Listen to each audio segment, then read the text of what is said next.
Yep. Yes, if we want to, as lay people, support the birdwing population, so we can always plant a vine, is it? You can plant a vine, yeah.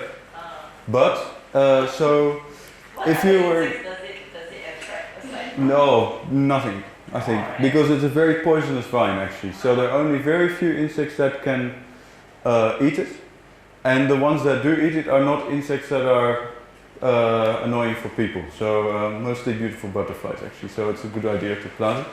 But if you live in KK around sea level, you will not get Troides andromache to feed on it.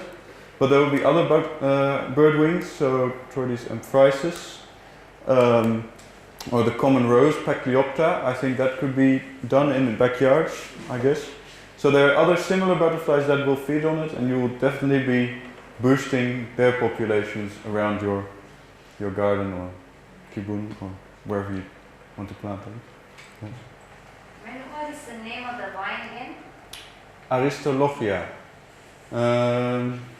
Yeah, I can. Dutchman pipe. Yeah, Dutchman's pipe. Weird name. Not my pipe. But yeah. Oddly fitting. Yeah. How long does it take to sequence from taking a sample to having the result? If you were to take, so most types of DNA analysis these days, or that has been done in the past few years, focus on one or a few genes, and you just compare one or a few genes. What I do is I try to focus on the whole genome, so every gene there is. So that's a bit more expensive and a bit more labor intensive. But if you were to get a fresh specimen, so you were to use you kill the whole animal and use it straight away, and so the fresh DNA, then you could do that. You could buy your own sequencing machine now for, I think, maybe 2,000 euros. I don't know. It's getting quite cheap already, and then you could sequence it. You can even sequence, if you want to just go for genes, you can sequence it live. You can just do a quick extraction and then sequence it and read it out within hours. And when you do whole genome sequencing, I think it takes a bit longer, but I'm not entirely sure what the quickest way is. For me, it takes a long time because I have to do lots of preparation because the DNA is so degraded. And then the sequencing is done by a company that specializes just in sequencing. So I send something that's completely ready, that's ready to be read off by this machine. And then they usually get back to me in 2 weeks, but I don't know how much time is spent on my sample actually. So, but I think it's pretty quick if you've got the material and the time. Yeah. Is Yes. there a reason why the andromache is the only butterfly that is white? Oh, that's a very good question. Like the birch tree moths. Oh, yeah. So the birch tree moths, they are, of course, you have the white morph and the dark morph, and it's a classic evolutionary example of the pollution in during the Industrial Revolution, making the dark morph more common because the white one was seen as it perched on the birch because everything was covered in soot. But why is there a white butterfly in Saba? I'll try to go back to the tree. This tree. So what I think is that white is sort of a warning color, just like yellow and red. And I think because it's a color that's rare in nature, when you don't usually see white insects. And these animals are so poisonous that birds that would eat them, they immediately, they don't eat them basically, but they probably get a bad reaction when they try to eat them because the poisons from the plant are sequestered in the insects. So I think the white color is a sort of warning color, together with the yellow and the black, of don't eat me. And what is interesting is that another species, this bottom one here, Flavicollis, that one is also white on the forewings and looks nearly, this is quite a dark individual, but if you see them in nature and it's very easy to mix them up. I even mixed them up this week as Stephen and I were going for some field work. I got too excited and I thought I saw an Andromache when it was actually the very white Amphrysys. So I think where the geographical ranges overlap, they converge on this white pattern because of an added benefit of being the same color, because then you only need to teach the birds one time that white is bad and you shouldn't eat white, or you'll have a nasty meal. And this also has happened on Sumatra and on Java, where different species that are genetically not close to each other, so this one, Neomiranda, and this one, Cunifera sumatrana, they look near identical on Java, as well as the Amphrysys that occurs on Java, this one. So they're quite far away from each other, even though the color pattern is nearly exactly like this. So to be exactly the same color, even though you're not related, and then your more closely related cousins are the same colors as other ones on other islands, tells me that there's something going on with this color pattern, and that it has a role in the survival of the butterflies, and I think it is to do with this mimicry and then trying to be protected from predation. But I hope to work that out someday, but I haven't yet. But I'm working on it. One more question: if you got something like the Chocolatra Brookiana, very old one, how do you identify your sample?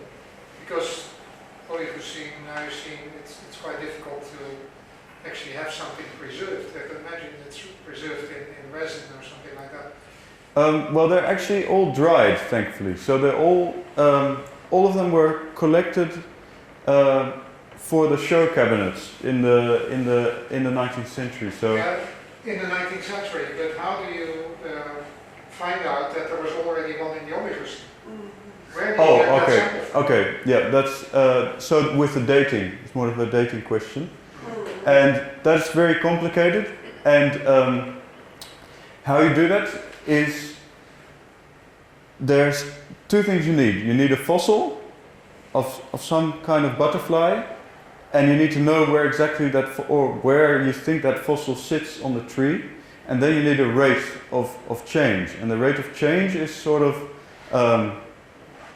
they've empirically determined via experiments on certain groups of animals how quick mutations or what they call substitutions settle in a population. So, for example, all of us there are mutations going on in our bodies at the moment, and most of them get cleaned up. But some mutations, they don't get cleaned up.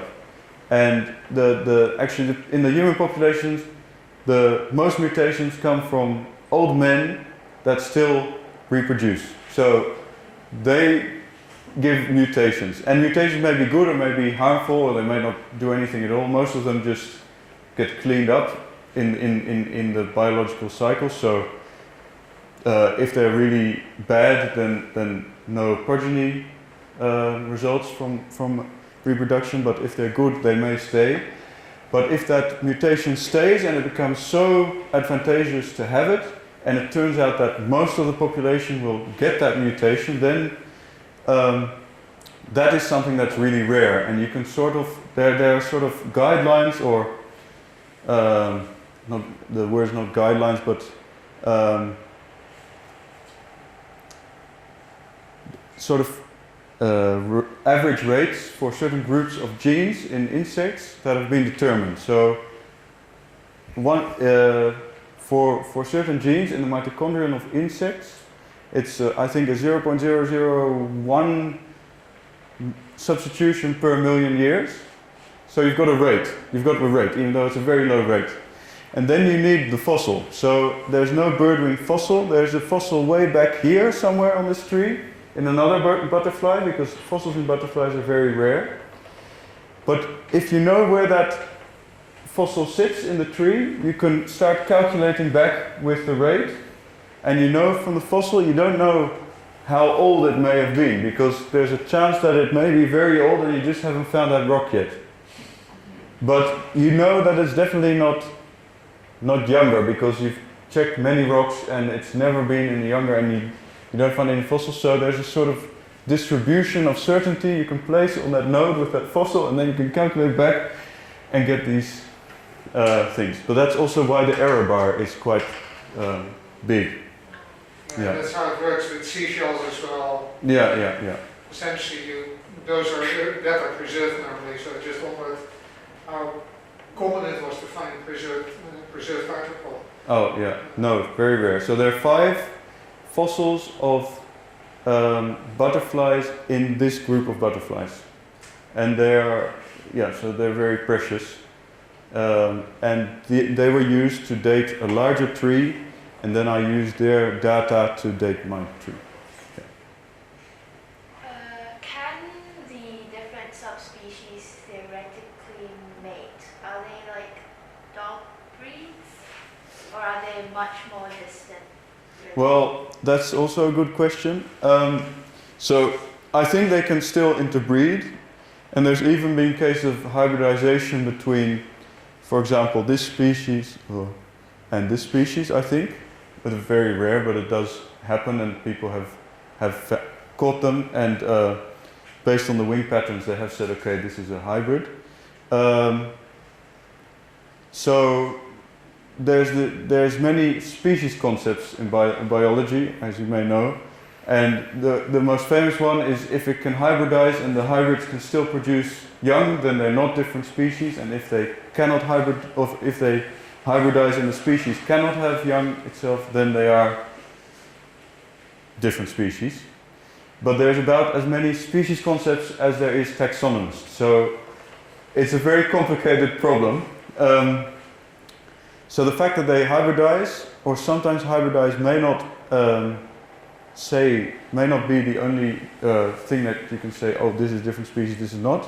But I do know that there's been some cases of hybridization. And speciation is, of course, a dynamic process, so it's difficult to say when is something a species, because it's ongoing all the time. If these butterflies were to be again connected because everything became land again, then they might just all morph back into the one, and then we're back at one big population, and then all of a sudden, millions of years later, something else happens, and but this is the picture at the moment. Yeah. Will the butterflies always produce same patterns, or will it be varied? So Is according to the species? the same pattern on the wing? Yeah, or will it always be the same? Because we used to have this tree near our house, and then I believe it's all the same moth. Yeah. But most of them are brown. Yeah. With white spots. Yeah. Occasionally we see different ones. Yeah. Well, so there's always quite some difference between individuals, and it depends on the species how much. So as I just mentioned about this one looking very white, the one we saw, Stephen and I, this week, looked very white and looked nearly like this one, but then just with the black dashes there. But this individual looks quite dark, so there is some variation based on the common pattern, just like in people there's lots of variation, of course. Only we're able to see variation in people way better because we are people, so we are very in tune with the variation. And then there are species which have different morphs, so that, like the birch moth, that you have the dark one and the light one. In moths that's quite often the case. So I'm not sure if you maybe see the same species and then one is a dark morph and you have many of the light morphs, that could be it, or it could be different species that one is light and one is dark. Yeah. But the same general pattern, so the locations on the wing where it's going to be dark or where it may be light, they are generally quite fixed in the, because the underlying genetic mechanisms of generating color in certain points is usually quite fixed. Although then there are exceptions as well, so yeah, there are many difficult things to consider. Yeah. How long does the butterfly live normally? Yeah, so that's, I would love to tell you that, but we don't know very much about this butterfly. So there are some butterflies in South America that eat pollen as well as nectar, and when you eat pollen you get protein. When you eat nectar only you get sugar. So you cannot replenish you cannot, fix your cells that are dying basically, because you don't have any protein, so how are you gonna fix your body tissue? So then you die pretty quickly because you cannot repair yourself. But the ones that do eat pollen and have more nutrients and more proteins, they can live for several months. But most of them probably live for only a few weeks.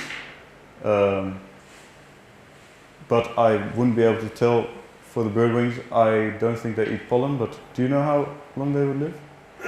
No, but the impression you get is that these are quite long-lived, maybe 3 months or so. I've seen Maybe, yeah. suggestions like that, but it is Oh no. until we can get into the mountains again after MCO and put paint marks, dated paint marks on the wing, which is probably the next step to do, and then try to recapture them visually. Because you can do the paint marks in such a way as to give you a specific date. So for every time you do the capture, Yeah. Except catching them again. Staple on the bark. These are so big. Does it have influence as well on the rate of genetic change? I can imagine that if a butterfly is very short-lived, in the geological time you'll have many changes. Yeah. Well, if you've got an animal that lives for 100 years, it will change a lot slower. Yeah. So at the moment, I think I put the generation time of several generations per year for this butterfly because it flies all year round. So it probably doesn't live for a whole year. So there must be several generations. But generation time plays a very big part in determining these historical relationships because if you're trying to do this with an elephant, you would of course have very different results because an elephant takes ages to reproduce, whereas a fruit fly takes like a day, or a few days. But especially for the recent work where I want to try to find out, go back in the recent time to the last ice age and see if they were disconnected, what I was with the field work that I'm doing now, then it's very important to really think about this generation time and you're relying much more on the impact of generation time on how distant the things you're seeing in the graphs are. We need some information from places like the Penang Butterfly House. They should know. I think that's beautiful. And they should be possible to find out how long their individuals last. And I think the general impression I've got is that they live longer rather than shorter lives. But, there are just really basic bits of information we don't have at the moment because we haven't really got a proper field base up there as yet. So, something for you to think about. Yeah. Among all the other things. Well, I'm going to Poring on Friday or Thursday, and then I will ask there at the Butterfly Garden how long their birdwings live. So maybe then I'll have a better. So are they captive? They do have birdwings that are raised in captivity, and they breed them at the butterfly houses. But not the special state butterfly. That's not. It's been reared maybe less than a handful of times, so it is possible. But at present, there's, to my knowledge, no one breeding them in captivity. Given its large size and its poisonous nature, what animal predates on this species of butterfly?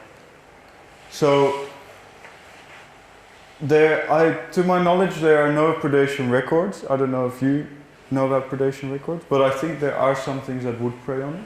But, I remember once in Down Valley, there was an outbreak almost of Amphisus, the golden birdwing, and it was really common. And there were falconets perched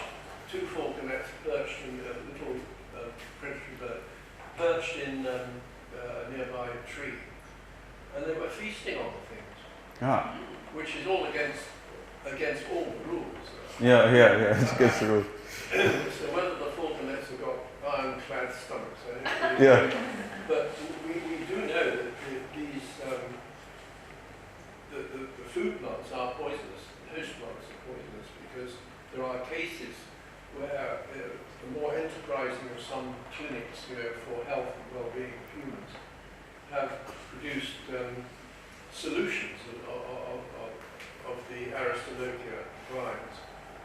And there are some unfortunate people who are on dialysis for life. Oh my goodness.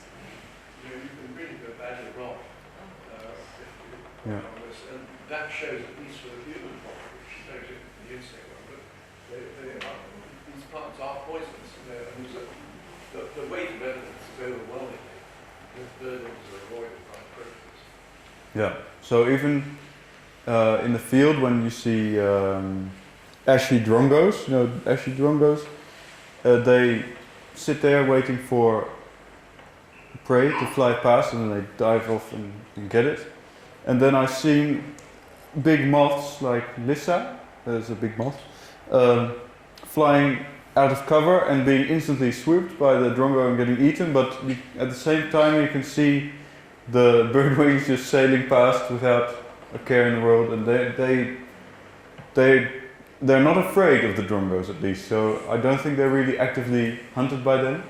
The caterpillars could also be hunted by something, because they're obviously very nutritious, because caterpillars are eating all the time and basically a bag of proteins. But again, we don't know what predates them, especially for this species, and there probably are some parasitoid wasps, so parasitic wasps that do parasitize on these butterflies, but to my knowledge hasn't been extensively researched. So yeah, that's all I can tell you. The birdwings, and as they fly around in the forest, if you get a larger book, it flies into a clearing as if it owned the place. It's not afraid of anything. It sails around a bit and then it goes off somewhere else. Well, it'd be men with shotguns and nets. Yeah. Is the general behavior of all the different species wildly different based on their locations and their habitats, or do they have this general birdwing behavior? Like the way they mate, or the daily routine? With their activity patterns and things. I think they're generally quite similar, so butterflies, they come out mostly mid-morning as a peak and then sort of dips, and it really depends on the weather as well, if it's too hot or if it's too rainy and not coming out.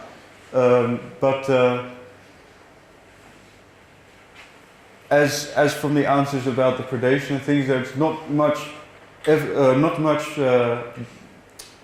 field studies on their behavior or on their ecology, because they're very difficult to see actually. You only basically see them in clearings where the forest has been cut and the butterfly has to come into the open, and as it likes to fly on top of the canopy, it's sort of lost and then it comes down, and that's also the only time you can catch it, because when you're in the forest, I've never seen one actually in the forest, because there's just too many leaves, I think, and they're on top of the trees, flying at the top, looking for the nectar, looking for the vines that crawl all the way up the top and have their leaves there. So they don't need to be really in the canopy, under the canopy where we are. So in the open, basically most birdwings do the same thing. They sail around looking for the plants, then they settle on the plants, quickly take nectar, and then they continue on. They fly quite high. That's what I've seen for the birdwings in at least the Troides birdwings in Borneo. And then Brookiana, as Stephen said, is a bit more lower down and also flies a little bit differently. As for nectar plants, I think they use the same. So the Trogonoptera uses the same nectar plants as the Troides do. and they also deposit their eggs on the same plant, the Aristolochia. So they are fairly similar in their behavior. Yeah. So what you really need is like a drone with a big net so you can Yeah. watch the butterflies. Yeah, so I can just dump the net on top of it and then scoop it up. Or a sort of a trap which has a flower in it and then it detects the birdwing as it comes in. Yeah.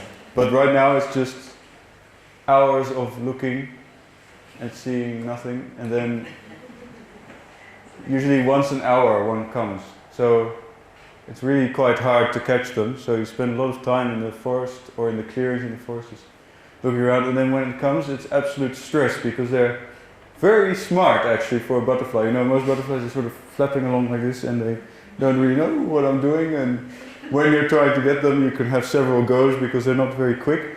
But this one, if you have one go and you miss it, it just goes straight up to the top. It knows that it's, or it somehow seems to know that if predator is coming from the ground, it all has to do is go up and that's it. So I'm often waiting, and then standing around looking, and then when I see it, very concentratedly, try not to scare because I know I have one chance, and then I try to swipe it. Yeah.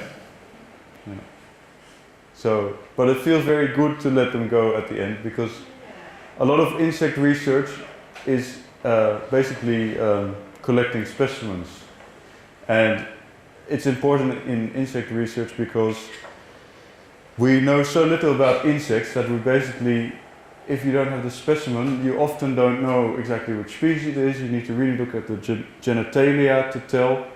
So butterflies are one of the only groups where you can actually do this and let them go. And because they're so big and they're really like a huge animal, it also feels very nice to then again let it go and see it sail back into the forest relatively unharmed, or as far as I know, unharmed. Yeah. But they are endangered, right? So they are vulnerable, they're classed as vulnerable, and that is still a few steps from endangered. But there's just so little information about their population, if it's, you know, sort of stable, if it's decreasing. It's at least occurring in the mountains, so the mountains are relatively safe compared to if it was a lowland species, because then there would be much more threats from clearing and also from land conversion. But in the mountains,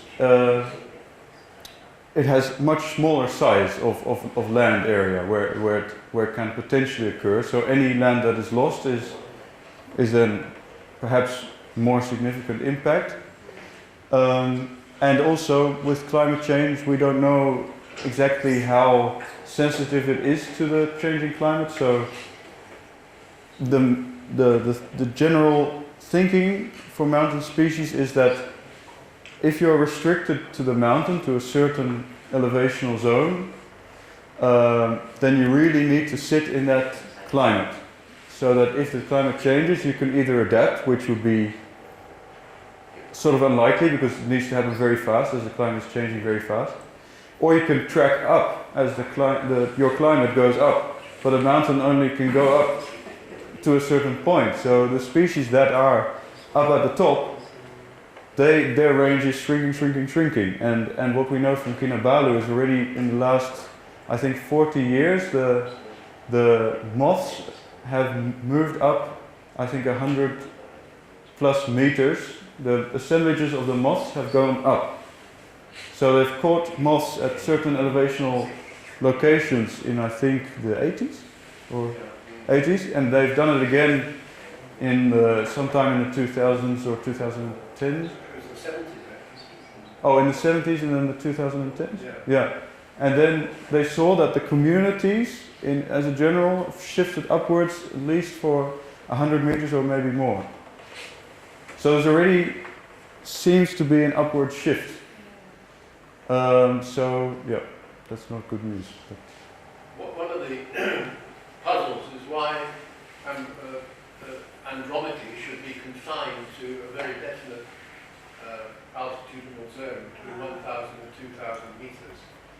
Amphrysys is a very successful lowland species. It gets up to at least 1,000, a bit more actually.